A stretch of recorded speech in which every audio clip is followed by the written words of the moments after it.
Welcome everybody to another exciting episode, another edition of A Week in Geekdom here on YouTube. I am your host, Giovanni Menendez, and if you're new here, welcome to this exciting channel where I review comic books and everything else in between. And this time, I finally have brought you the long-awaited, highly anticipated, if you're a subscriber to my channel, review of Invincible. Yes, I am doing monthly reviews of Invincible. Unfortunately, real world gets in the way, and I couldn't do it for the past few months, but I'm back this time with Volume 3 of the Ultimate Collection hardcovers. This is all leading up to the grand finale, and of course that 12th and final hardcover, which should be coming out next year.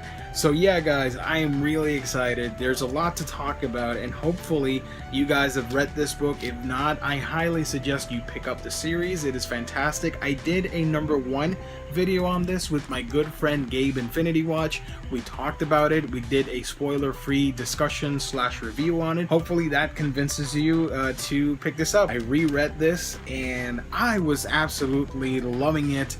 The art is consistent all the way through. Of course, Ryan Oatley being one of my favorite artists, and of course I love the coloring by Bill Crabtree. He's also back in this edition, and the colors are starting to get brighter and brighter and brighter with a more action Japanese oriented flavor, if you will, because if you look at the earlier stuff that Oatley was doing in Volume 2, it starts to progress little by little to the point where we are now with the finale looming in, where visually it looks stunning, in my opinion. So yeah, the art all the way out just looks fantastic, and every single issue the guy just improves upon himself and really does a commendable job, in my honest opinion. I love the art in Invincible. It's one of the main reasons, aside from the cool stories and characters, why I like and gravitate towards that book so much, because I love that type of art style. What can I say about book 3? Basically, this progresses the story where it left off in Volume 2. Volume 2 is the lowest point for me of everything that's been written. It's actually my least favorite of the books, if you will, of the hardcovers. Simply because it's trying to survive. Obviously, the book, Kirkman did not know if the book was going to get canceled or not, so the book reflects that. It's trying out different things and going in many different directions with a lot of subplots, and that probably, along with the fact that not a whole lot of stuff happens, it's more about world building. I think that's part of the reason not so many people enjoy that part of the Invincible story compared to the other more epic stuff that's ahead. So Volume 3 picks up on all that stuff and brings us more character interactions. We get at least like 4 major plot developments that we're going to discuss, and it just ups the ante big time and gives you more of what you love in a very satisfying way. Now, one of the main plot points is the fact that Nolan has returned. We see the character once again, and we catch up to what he is doing. He sends Science Dog, if you will, to fetch for, see what I did there, for Mark Grayson, and bring him over to where he is hiding.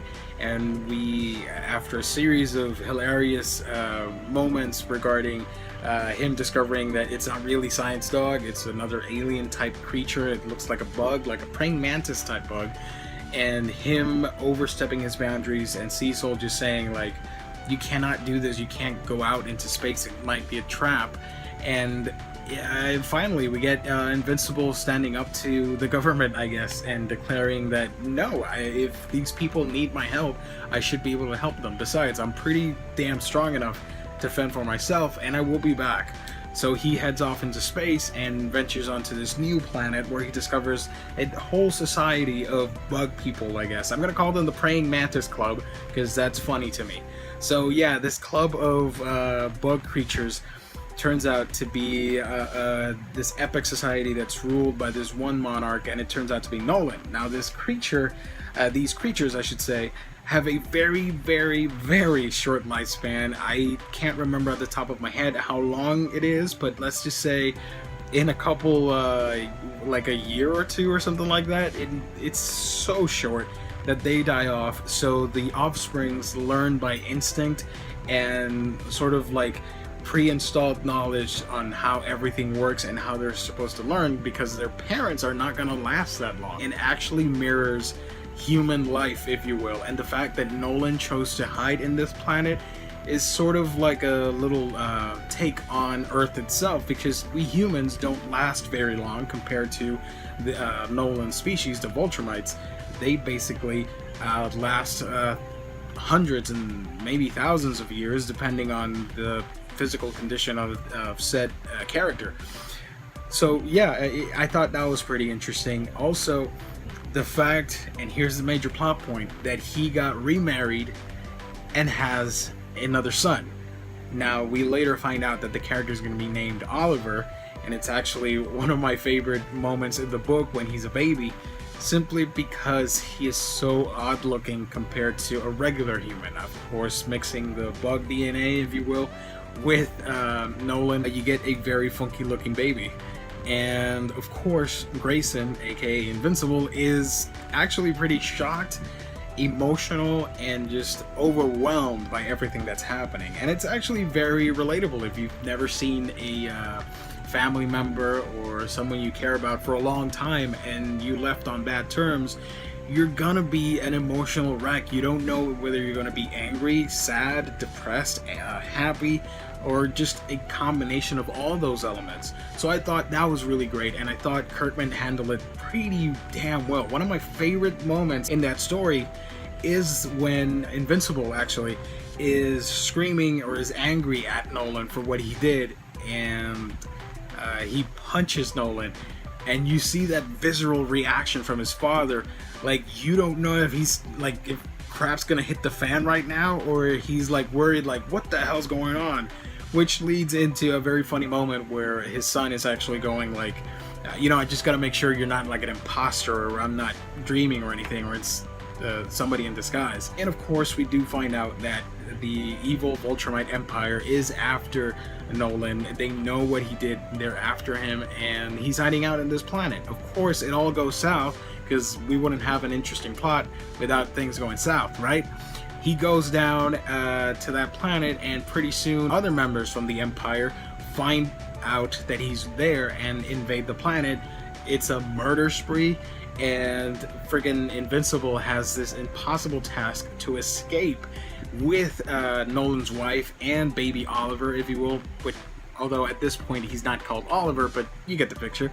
So they escape. They go into this weird tunnel system, but they're easily caught, and more fights ensue. And it is for the very first time in this series, or actually, well, if you compare the son and dad fight from the first few issues, this is the moment where the plot really escalates to almost, I would say, DBZ levels of violence, because it is brutal. It is a very action-packed fight, and if you love that kind of stuff, then you are gonna be in eternal bliss, because the fights are really, really freaking great, and they really reminded me of Saiyans fighting in Dragon Ball Z and all that stuff, and even Dragon Ball Super. So if you're not into the whole stuff, and of course with all the blood and gore and all that, then it might not be for you. I'm not a huge fan of gore. I don't like gory books, but this one is, I guess it's because of the coloring and the art. It's presented in such a stylistic way where I don't mind it, even though I am a little ew, you know, by it. But I gotta say, it just looks fantastic, like I said at the beginning of the video, and it really shows you that these are some bad guys you do not want to mess around with, because they are super uber strong. But yeah, the conclusion of the fight, Nolan gets captured, and now Invincible has to run away after he gets healed up and all that stuff. He has to go back to Earth with the baby. The baby can't stay, because the generation that's currently living on that planet, they won't last long, and pretty soon the baby's gonna have to fend for himself without any sort of family. So he takes him home, and his mom, of course, is shocked that A, he took so long to get here to Earth, and two, like, hey, here's my stepbrother, if you will. That was actually pretty interesting, seeing the family dynamic grow a little bit, and seeing everybody's reaction to what Mark had to say. Basically, Nolan isn't a bad guy. He did some bad stuff, but he is redeemable. You know, there is compassion that was installed by him by members of the human race, and it just fills you with a little bit of optimism, I guess. Meanwhile, characters like Amber and Adam Eve have all sort of started converging on Mark's path, and by that I mean we're getting that love triangle that was that you knew was coming. Amber, of course, loves Mark, but Eve invites Mark to Africa. She's living down there and helping less fortunate people with their superpowers and all that stuff. So it's actually pretty interesting, pretty cute seeing two superhero characters and one third wheel, if you will, that doesn't really have any powers, and it's a regular folk. And seeing the dynamic of two characters that know each other from back in the day and how they can relate. You're starting to wonder yourself if it's really meant to be, if Amber is meant to be with Mark, which is not that bad in a lighthearted comic book like this. Of course, there are some very heavy themes.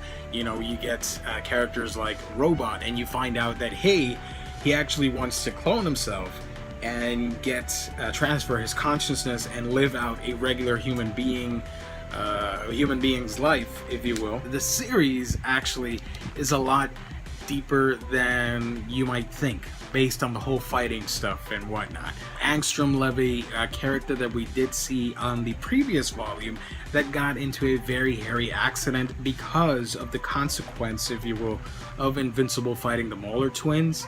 It wasn't really Mark's fault, but of course the character, like I mentioned in the last video, is pretty psychotic and pretty upset about what happened to him. He's basically deformed now. His brain runs across his back and into his spinal cord, and he has the collective knowledge of a whole multiverse of Angstrom Levies. And the character is just really evil. Like, really juicy. Like, let's just say, really maniacal.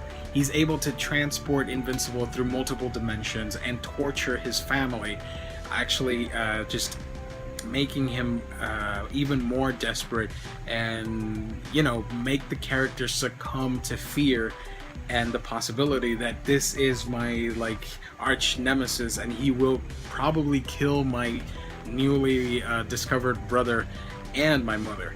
So the character is really upset, and we get one of my favorite parts in this whole book where Invincible traverses the multiverse, I guess, and we do see the Marvel Universe, DC, we sort of see the Walking Dead universe, and other random stuff like a dinosaur world where humans died off and they're the intelligent species, stuff like that. The character of Angstrom is all kinds of cuckoo, and it's not until we see that he actually beats on Mark's mom and I think dislocated her elbow or fractured it, where Mark really gets upset and just pounds the living crap out of him. They venture on to this alternate timeline, if you will, this desert Mad Max post-apocalyptic world, and he says, like, I've grown stronger and I'm here to defeat you because I hate you and all that stuff.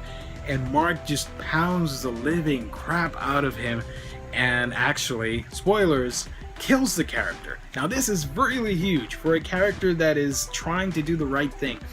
When push comes to shove, the character just went ballistic and did the unimaginable. You have a main hero taking the life of another character, of another villain. Now this was not the intention, and we do believe Mark when he looks in utter shock of what has happened. He trusted the villain character to, you know, be strong. He said it, you know, I thought you were strong. I thought this was gonna be like the fight. And it's a very powerful moment. You see him drenched in blood of his enemy, and he's just at a loss for words. We rarely get to see characters like Invincible or main heroes actually kill off their enemy in such a brutal, fatalistic way, and the character just wanders aimlessly through this world until he's rescued by future versions of the Guardians of the Globe and all that stuff, and they send him back to his original timeline. And I could go into detail about all that stuff, but that is going to progress later on. They don't show up for too long, just a couple pages, and they do give a fairly cryptic warning, especially an older Adam Eve, to Invincible. But yeah, we'll see that in future volumes, where basically she's telling him to, and this goes back to the whole love triangle thing, at least tell her something. Like, she had repressed feelings because she loved him, and she's like, you know, it doesn't matter if you tell me to that you hate me, that you love me, that you don't want to see me, it doesn't matter, just say something, so that she doesn't have to live onward with that guilt for many years of what if or what could have been. You don't regularly see that in superhero comic books, I guess. Basically, time travel can be a little bit messy, so that's why I don't people or authors don't mess around with that kind of stuff. But I thought it was pretty interesting, the concept of holding those emotions for so many years, and now you get a chance to, even if it's an alternate version or someone from the past, you get the chance to let everything out and tell them what you feel, and hope that the character can go back and change things just so her past self can be a better person, and she doesn't have to live through all of that stuff again. Overall, I would say the series just picks up really, really, really big on this third volume, and actually the fourth plot point, which I forgot to mention, and it actually closes up the whole book, if you will. The fact that when Nolan was captured, he said, read my stories. You know that from volume 1 and 2, Nolan was a successful, if you will, novelist. He wrote travel books, travel guides, and all that stuff, and he did a small series of space opera novellas or action books. It takes him a while, but then we, the reader, we get like this full page of that book, and we start to read it along with Mark, and we realize that the key to defeating the Viltrumite empire, or their weaknesses, if you will, of their biology and all that stuff, it's stored in the actual novel through codes and all that stuff. So that is actually pretty interesting, and reminded me of Fullmetal Alchemist when they were searching for the truth behind the truth in the whole Laboratory 5 and all that stuff. So that was a pleasant surprise, and you get to learn just a tiny little bit more about all of these characters. And overall, that's the main thing. We have established this world, and yes, it continues to progress. We see things like the Martian from a few issues ago come back, and he wants to be a new superhero. We see plots that progressed through volume 2 going into volume 3 and actually continue their journey and not stagnate as much. Overall, impressions on this book: it is fantastic. Definitely a step up from volume 2. Tell me what you thought of Invincible. I've talked for way too long about this book. I love this series, and I am so happy to do this video for you guys. Volume 4 shouldn't take long. It's actually in the works as we speak, and I can't wait to share all that stuff with you guys. So yeah, as always, you can follow me on your favorite social media platform, from Facebook, Twitter, Instagram, Snapchat, and many more. Just type "A Week in Geekdom" and I'm there for you guys. Alright, I gotta go. I've got to continue my readathon, if you will, of all things Invincible, and I will catch you on our next episode.